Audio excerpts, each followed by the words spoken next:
வணக்கம். இன்றைக்கி வாங்க வாழைக்காய் எப்படி ஃப்ரை பண்ணுறதுன்னு பார்க்கலாம். இந்த வறுவல் செய்கிறது நம்ம வெரைட்டி ரைஸு, சாம்பார் சாதம், ரசம் சாதம் எல்லாத்தோடையும் சாப்பிட நல்லாயிருக்கும். இப்போ வாழைக்காய் அரிஞ்சு வச்சுக்கிட்டு நம்ம சுடு தண்ணியில் கொதிக்க வச்சு வடிகட்டி வச்சுக்கலாம். அந்த இதை நான் எடுக்க மறந்துட்டேன். அதுக்கப்புறம் மிளகாத்தூள் 1.5 ஸ்பூன், மல்லித்தூள், உப்பு தேவையான அளவு, ஜீரகத்தூள், மிளகுத்தூள், குழம்பு மிளகாத்தூள் எல்லாம் போட்டு கொஞ்சம் தண்ணி ஊற்றி நல்லா மிக்ஸ் பண்ணி இப்போ வாழைக்காயும் போட்டு நல்லா கையால் நல்லா எல்லாம் மேட்ச் ஆகிறாப்புல நல்லா போட்டு வச்சுருங்க. வச்சு தட்டு போட்டு மூடி வச்சுருங்க. 1 மணி நேரம் நல்லா ஊறட்டும்.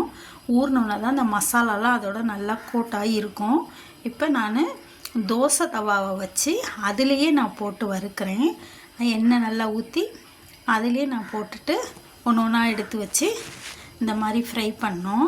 இந்த மாதிரி ஃப்ரை பண்ணால் நல்லாயிருக்கும், நல்லா டேஸ்ட்டாக.